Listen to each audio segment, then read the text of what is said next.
Hello friends, welcome to our YouTube channel One Stop Mathematics. In this video we discuss the solution of PHU 2017 paper of complex analysis. This video consists of 5 to 7 questions of complex analysis. We solve all the questions one by one, so keep watching this video till the end. Let us start this video. So we discuss first questions. The question number 1 is, before we start the video, we also says that if you don't have any paper of PHU 2017 set number, then I gave you link in the description of this video. Please visit our group of Telegram and download the paper, then watch again this video till the end. Okay, so question number 38 is the, if f of z is equal to the u of x comma y plus I v x comma y is differentiable at z not, okay, then f satisfied. तो आपको जो दिया गया f of z बराबर something दिया गया है, वो क्या है आपका, f of z is equal to the u of X Y plus I V of X Y. Okay, तो ये आपको गिवन है और वो ये कह रहा है कि ये जो चीज़ है ये एट जेड नॉट पे क्या है, डिफरेंसिबल है.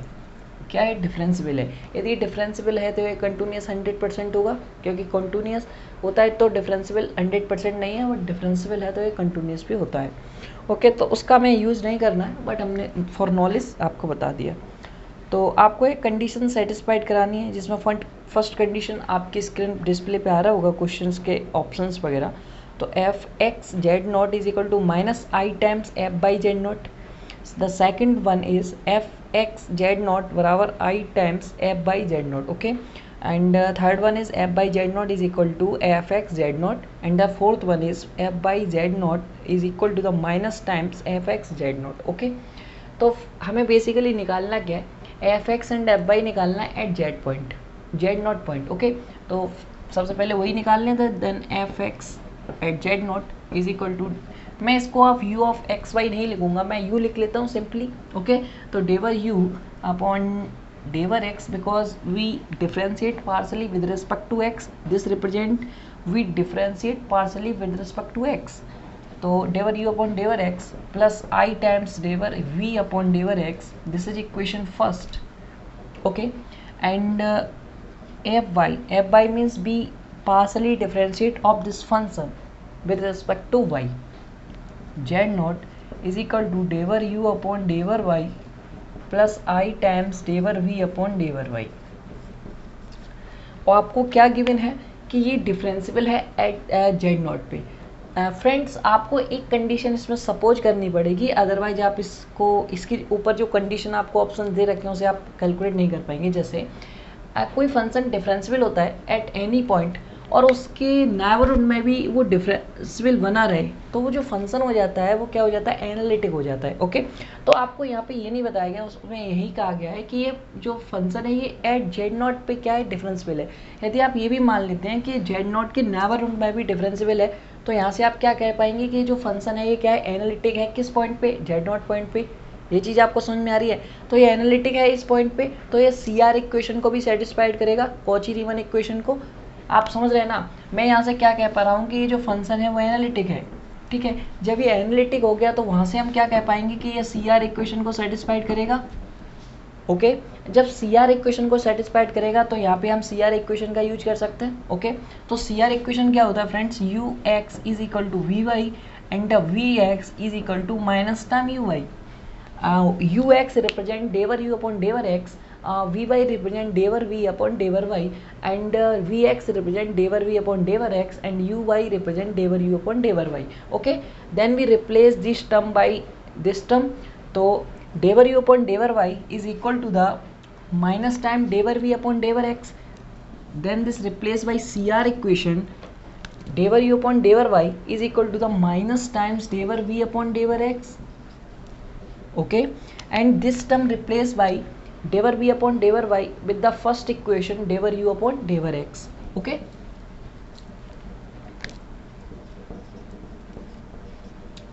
तो I think you understand this thing. तो आपको ये समझ में आ रहा होगा एंड देन अब आपको क्या करना है, देखिए अब आपको ये बनाना है कि ये दोनों टर्म आपको इन दोनों की इक्वलिटी के वो रूप में ही तो आपको सारी कंडीशन दे रखा है कि ये और ये कब इक्वल हो रहे हैं। तो आप ध्यान से देखेंगे तो ये और ये आपको कब इक्वल लाना है। देखिए आप इस टर्म को मैच करिएगा, ये टर्म आपको मैच करना है, यहाँ पे प्लस लाना है तो ये माइनस आ रहा है। देखिए ध्यान रखना ये माइनस लगा हुआ है, ओके, क्योंकि यहाँ पे जो कंडीशन है वो माइनस आया हुआ है।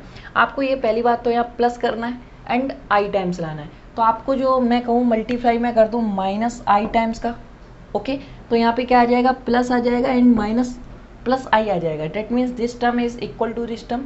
अब इस पे आते हैं, आपको क्या करना, माइनस टाइम्स कर रहा है तो ये माइनस का मल्टीप्लाई माइनस हो जाएगा एंड देन आई स्क्वायर हो जाएगा। ये चीज़ समझ में आया आपको। And then i square goes to -1 and -1 is +1, ठीक है, and this term is also equal to this term.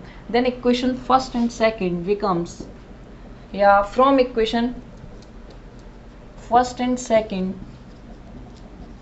आप इक्वेशन फर्स्ट और सेकंड से क्या कह पा रहे हैं कि ये जब इक्वल हो गए तो ये भी आपके इक्वल होंगे। That means F X at Z not is equal to the minus time F Y Z not, ठीक है। तो आई थिंक आपको ये चीज़ समझ में आया होगा फ्रेंड्स, बहुत सिंपल सा है। यदि आपने इसको थोड़ा सा एज्यूमिंग नहीं की तो आप इसको करने में तकलीफ होगी, हो सकता है आप कर भी नहीं पाए, ओके। तो आपको कुछ नहीं करना, आपको सिंपली सा इस कंडीशन का यूज करना, और एक कंडीशन आपको पहले इतना अच्छा मतलब ये नहीं लग रहा होगा कि इसका इतना इंपॉर्टेंस हो सकता है, अदरवाइज आपने इसकी इंपॉर्टेंस नहीं ली तो आप इस क्वेश्चन को कर नहीं पाएंगे, ओके। तो एक बार फिर से मैं कर देता हूँ, आपको समझा देता हूँ कि आपको एक कंडीशन दी गई थी कि ये जो फंक्शन है एट जेड नॉट पॉइंट पे डिफरेंशियल है। मैंने क्या किया, क्योंकि एनालिटिक कंडीशन, एनालिटिक कोई भी फंक्शन एनालिटिक होता है एट एनी पॉइंट, तो उसकी कंडीशन क्या होती है, वो उस पॉइंट पे डिफरेंशियल होना चाहिए और उसके नेबरहुड में भी डिफरेंशियल होना चाहिए, ठीक है। बट हमने सपोज कर लिया कि ये मान लो इस पॉइंट के नेबरहुड में भी ये जो फंक्शन है ये डिफरेंशियल है, then we say this function is analytic at that point, okay. जब ये एनालिटिक हो गया तो ये 100% सी आर इक्वेशन को सेटिस्फाइड करेगा, okay. The C are equation is U x is equal to we Y and we x is equal to minus time you Y, okay. Then we using this equation in this terms या in these equations, okay. तो हमने नीचे वाले equation में use किया है and then इसको अब फिर इसके इक्वल बनाने के लिए मैंने क्या किया, माइनस टाइम्स आई का मल्टीप्लिकेशन कर दिया इन इक्वेशन 2।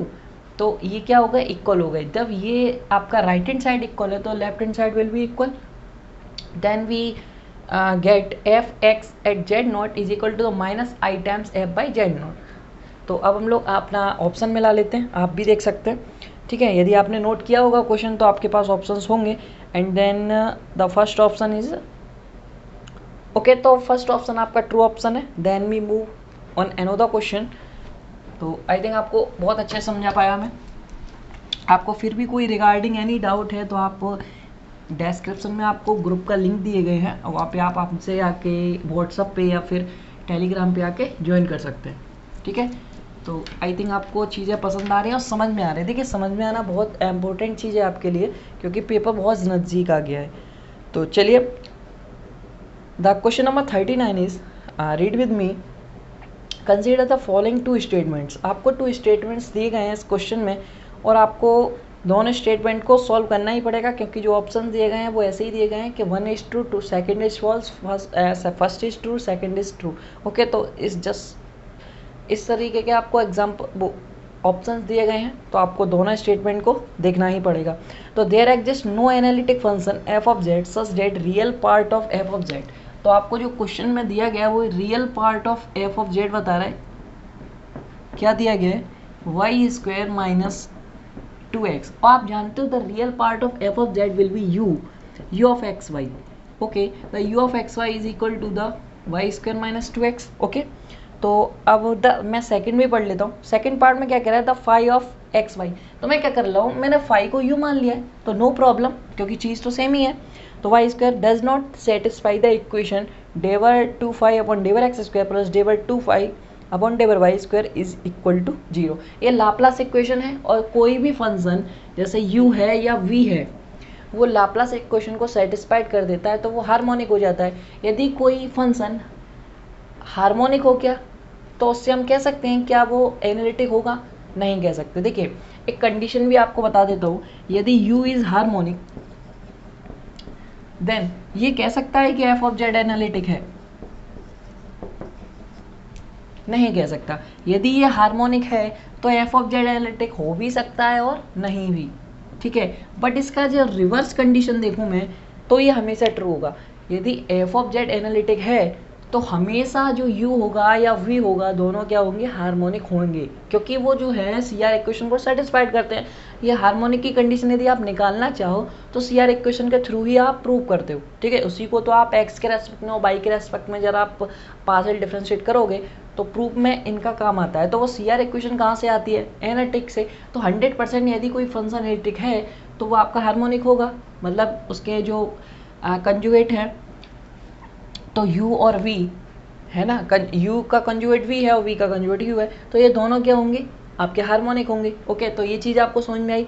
अब मैं कह रहा हूँ तो इसको तो आपने समझ लिया। अब हम सबसे पहले क्या करते हैं, सेकंड स्टेटमेंट को करते हैं, क्योंकि यदि आपका हार्मोनिक मिल गया तो फिर हम कुछ नहीं कह सकते। यदि आपका हार्मोनिक ही नहीं मिला तो ये तो होगा ही नहीं, ठीक है। तो ये चीज़ पहले हार्मोनिक की कंडीशन चेक करते हैं, फालतू में हम दिमाग लगाएं कि ये एनालिटिक है या नहीं, उसके बाद हार्मोनिक पे जाएं। इससे बढ़िया है कि आप हार्मोनिक चेक कर लो, उसके बाद भी हम कुछ कह सकते हैं। तो ऐसा मैं क्यों कह रहा हूँ, तो अभी आपको समझ में आ जाएगा कि मैं हार्मोनिक पहले चेक क्यों कर रहा हूँ, ठीक है। तो हार्मोनिक चेक करने के लिए डेवर 2u upon del x square में निकालना चाहता हूँ। ये क्या होगा आपका, जब आप एक्स स्क्वायर के टर्म में निकालोगे तो एक्स को इसको वन टाइम एक्स के रेस्पेक्ट में पार्शियल डिफरेंशिएट करेंगे, then this is goes to 0 and this is -2, then again we differentiate partially with respect to x, this term goes to 0, okay, then again we partial differentiate of this term is with respect to y, then this term goes to 2y, then we again, तो हम कर लेते हैं del 2u upon del y square is equal to 2, ठीक है, क्योंकि 2y first time and the second time जब हम करेंगे तो देन 2 आ जाएगा। Then the addition of these two terms is 2 plus 0 which is 2 which is not equal to 0। यदि इन दोनों का एडिशन 0 नहीं आता है then u is not harmonic। if u is not harmonic then implies that, ये implies किसको कर देता है कि f of z जो है is not analytic, किसी भी पॉइंट पे ये एनालिटिक नहीं बनेगा, ठीक है। यदि कोई u है वो हार्मोनिक नहीं होता, देखिए यदि ये हार्मोनिक हो जाता तो हम इसके एनालिटिक के बारे में कुछ भी नहीं कह सकते, बट ये नहीं होगा तो ये 100% है, ये नहीं हो सकता, ठीक है। एनालिटिक तो हो ही नहीं सकता, क्योंकि एनालिटिक होने के लिए हार्मोनिक 100% होगा। आप समझ रहे ना इस बात को, u हार्मोनिक होगा तो इसके बारे में हम कुछ नहीं कह सकते, बट ये नहीं होगा तो इसके बारे में हम ये तो कह सकते हैं कि ये कभी भी एनालिटिक नहीं होगा, ठीक है। और आपसे क्या पूछा गया, वो जो आपके स्टेटमेंट थे वो क्या थे उसको हम देख लेते हैं। देखिए आपसे कहा गया था there exist no analytic function F of Z such that real part of F of Z is equal to Y square minus 2x। तो बिल्कुल सही स्टेटमेंट है कि इसके पास कोई भी एनालिटिक फंक्शन नहीं बनेगा। अब नेक्स्ट द सेकेंड स्टेप जो आपको सेकेंड स्टेटमेंट जो दिया है उसमें वो कह रहा है डज नॉट सेटिस्फाई। तो बिल्कुल सही है, ये आपका सेटिस्फाइड नहीं कर रहा है क्योंकि ये हार्मोनिक नहीं है, ठीक है। तो आपका जो दोनों स्टेटमेंट है वो ट्रू है, तो इसी वजह से both statement okay, the C option will be the true option, क्योंकि उसमें जो कहा गया है बोथ 1 and 2 आर ट्रू, तो सी ऑप्शन ट्रू है। Then we move on another question which is question number 40।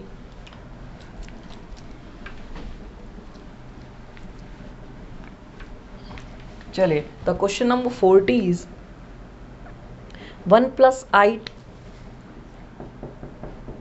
Upon 1 minus I to the power n is equal to 1। तो आपको यहाँ पे n की वैल्यू निकालना है, ठीक है, n का सबसे छोटा, okay, smallest value for n, okay. तो कैसे निकालेंगे आप, देखिए ऐसे सॉल्व करने का एक ही मेथड है, इसके कॉन्जुगेट का मल्टीप्लाई कर दीजिए ऊपर नीचे। तो सबसे पहले हम लोग कॉन्जुगेट का मल्टीप्लाई करते हैं, देन 1 प्लस आई और अपॉन में आप जब करेंगे 1 plus i and 1 minus i का, तो 1 माइनस आई स्क्वायर, ओके। तो 1 minus i and 1 plus i is by बर्गांतर rule 1 minus i square, this n is equal to 1। तो सॉल्व आप जब इसे करेंगे तो ये स्क्वायर होल स्क्वायर बन गया 1 प्लस आई का, then open it 1 plus I square plus 2i upon 1 plus 1 is 2 n which is equal to 1। then this two terms cancel out with each other because I square is equal to -1, then -1 is cancel out with +1. Okay, then 2 is cancel out with this 2, so the remaining term is I to the power n which is equal to 1. And आपको ये जो n चाहिए, ये smallest होनी चाहिए, तो i की smallest power ऐसा बताइए जिसपे जो वैल्यू है वो 1 आ जाती है। तो 1 लेंगे तो i आएगा, 2 लेंगे तो -1 आएगा, 3 लेंगे तो फिर से -i आ जाएगा, एंड 4 लेंगे तभी 1 आएगा। आप उसके आगे भी आप 8 ले सकते, 4 का कोई भी मल्टीपल लोगे तो यहाँ पे 1 आ जाएगा, बट आपको स्मॉलेस्ट चाहिए तो 4 से स्मॉलेस्ट कोई भी नहीं होगा। Then the value of n is will be 4। ठीक है, the correct option will be, तो जो करेक्ट ऑप्शन होगा वो कौन सा होगा ये भी देख लेते हैं। The first option is the true option. Okay, यहाँ पे देखिए 8 भी यहाँ पे 1 ला देता, but for small S the option is 1, means answer तो 4 है, ऑप्शन 1 है। ठीक है, तो next question is very simple question. यदि आपने कॉम्प्लेक्स एनालिसिस में रेडियस ऑफ कन्वर्जेंस का जो कॉन्सेप्ट है वो अच्छे से पढ़ रखा है तो आपको बताया गया होगा कि रेडियस ऑफ कन्वर्जेंस, यदि आपको रेडियस ऑफ जैसे सिग्मा ई एन जेड की power N has radius of convergence R, किसी की रेडियस ऑफ कन्वर्जेंस दी गई है, उसमें आप टर्म वाइज डिफरेंशिएशन या टर्म वाइज इंटीग्रेशन करके कुछ भी कर लेते हैं, तो उसकी जो रेडियस ऑफ कन्वर्जेंस पे कोई भी इफेक्ट नहीं पड़ता है। डेट मीन्स जो आपका सीरीज दिया गया है उसका भी जो रेडियस ऑफ कन्वर्जेंस होगा वो आर ही होगा। यदि आप करना भी चाहते हैं तो इस पूरे जो आगे का टर्म है इसे आप ए एन मान सकते हैं, एंड पूरे को आप ए एन मान लीजिए, then A N plus 1 upon A N का फॉर्मूला लगाएंगे, देन सभी टर्म्स में एन कॉमन ले लीजिए, मतलब सॉरी एन का जितने भी मल्टीपल हैं, एन टू द पावर कहाँ तक जा रहा है, ये मान लीजिए के तक जा रहा है क्योंकि के लिखा है, तो एन टू दी पावर के और नीचे भी आपका एन टू दी पावर के आ जाएगा जो कि कट जाएगा, एंड देन जब आप N tends to infinite put करेंगे तो सभी से आपको 1 इंटू 1 इंटू 1 मिल जाएगा और नीचे भी आपको 1 इंटू 1 इंटू 1 मिल जाएगा, and the remaining term is A N plus 1 upon A N मिलेगा। समझ रहे ना आप, A N plus 1 upon A N मिलेगा जिसकी वैल्यू आपको ऊपर दे रखी है आर। ठीक है, और वैसे आप यदि आपको पता है तो आप डायरेक्टली इसे कह सकते हैं कि इसका जो आंसर होगा वो आर होगा, which is the option number 2। तो आपके जो क्वेश्चंस हैं वो यहीं फिनिश हो जाते हैं फ्रेंड्स। तो आई थिंक आपको वीडियो पसंद आया होगा। वीडियो पसंद आया तो लाइक करिए एंड शेयर करिए, वीडियो ज़्यादा से ज़्यादा लोगों तक पहुंचाने की कोशिश करिए। ठीक है, तो भी हमसे फिर से मैं आपसे यही कहूँगा कि थैंक्स फॉर वॉचिंग, एंड जल्दी बहुत सारी वीडियो आने वाली हैं तो फॉलो करते रहिए एंड एंजॉय करिए मैथमेटिक्स को मेरे साथ। ओके, तब तक के लिए बाय बाय, मिलते हैं नेक्स्ट वीडियो में। Thank you.